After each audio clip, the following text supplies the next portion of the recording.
राधे राधे दोस्तों। दोस्तों, आज हम बात करेंगे अहंकार। बहुत कॉमन सी चीज़ है, बहुत जल्दी लोगों में आता है और आए भी क्यों ना। अगर किसी प्राणी को ज़रूरत से ज़्यादा कुछ मिल जाए तो उसको अहंकार आ जाता है।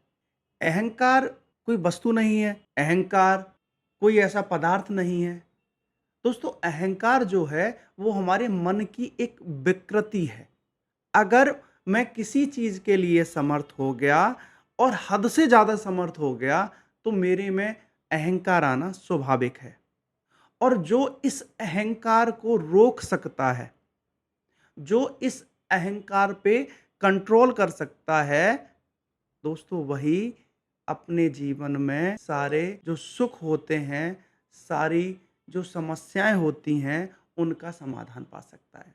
दोस्तों कहते हैं कि अगर एक बिजली का तार है, छोटा तार, और उसमें हम अगर ज़्यादा करंट डाल दें, तो क्या होगा? तार जल जाएगा, आग लगेगी।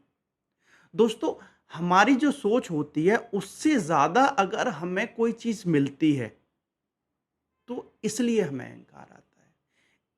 दोस्तों, मैंने कहीं पढ़ा था कि जो साँप, स्नेक हमें बाइट करते हैं, काटते हैं, उनके जो एंटीडोट्स बनते हैं, तो उसमें क्या किया जाता है कि हॉर्स को लिया जाता है, कुछ स्पेशल प्रोसीजर होते हैं, एग्ज़ैक्टली मेरे को ज़्यादा आइडिया नहीं है, मैंने पढ़ा था और उस स्नेक से उस जो हॉर्स होता है, उसको बाइट कराते हैं और वो जो प्रोसीजर है काफ़ी टाइम तक चलता है और बाइट की जो टाइमिंग है उसको जल कम किया जाता है। मतलब आज एक बार बाइट कराया तो कल 2 बार, इस तरह से चीज़ें चलती हैं। इससे क्या होता है कि उसके ब्लड में एंटीडोट बन जाते हैं स्नेक बाइट के अगेंस्ट और फिर वो एंटीडोट्स को हम वहाँ से कलेक्ट करते हैं और वो ही एंटीडोट्स को हम हॉस्पिटल्स में यूज़ करते हैं अगर स्नेक बाइटिंग होती है तो। ये एग्ज़ाम्पल मैंने दिया आपको इसलिए कि देखिए, उसको डे बाय डे वो प्रैक्टिस कराई जाती है, तो उसके ब्लड में सिम्पटम्स डेवलप हो जाते हैं, एंटीडोट्स बन जाते हैं। एग्ज़ैक्टली दोस्तों, अगर हमें जो चीज़ मिल रही है, उसकी आदत डालें थोड़ी-थोड़ी, थोड़ी-थोड़ी, जो बहुत अति से ज़्यादा चीज़ मिली है, उसको कंट्रोल कर सकते हैं। एनर्जी हो, पैसा हो, शोहरत हो, दौलत हो, कुछ भी, दुनिया की कोई भी ऐसी चीज़ जो आपके पास है, अगर आप उसे कंट्रोल कर सकते हैं, तो ही उसका यूज़ आप सही से कर पाएँगे। दोस्तों, ये तो भौतिक संसार की बात है। अब हम बात करते हैं आध्यात्मिक संसार की। दोस्तों, हम लोग देखते हैं बहुत ऐसे आध्यात्मिक लोग होते हैं जो अपने रास्ते से भटक जाते हैं। उसके पीछे का लॉजिक भी वही है। उन्होंने वो तप किया, वो प्रे किया, उस प्रोसीजर से गुज़रे, वो त्याग किया और उन्होंने एक मुकाम हासिल किया। लेकिन जैसे ही मुकाम हासिल किया, वैसे ही उनको अहंकार हो गया। उसकी प्रैक्टिस नहीं है कि उसको कैसे उसको सहेजना है, कैसे उसको बियर करना है। दोस्तों, इतने सारे देव हैं दुनिया में, महादेव ही क्यों, जिन्होंने माँ गंगे को अपने शीश पे धारण किया। कोई और भी कर सकते थे। ब्रह्मदेव की भी जटाएँ हैं।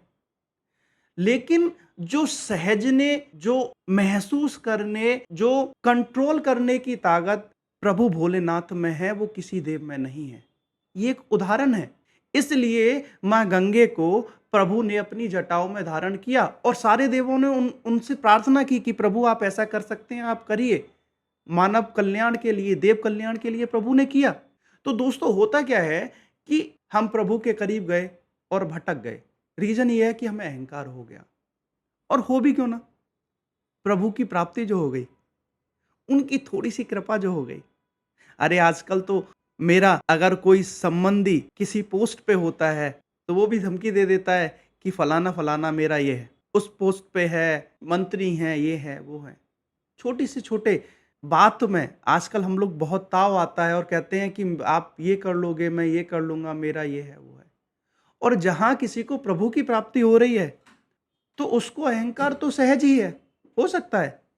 तो दोस्तों, हमें सबसे पहले क्या करना होगा, उस तेज को, उस ताकत को, उस एहसास को, उस प्राप्ति को सहजना सीखना होगा।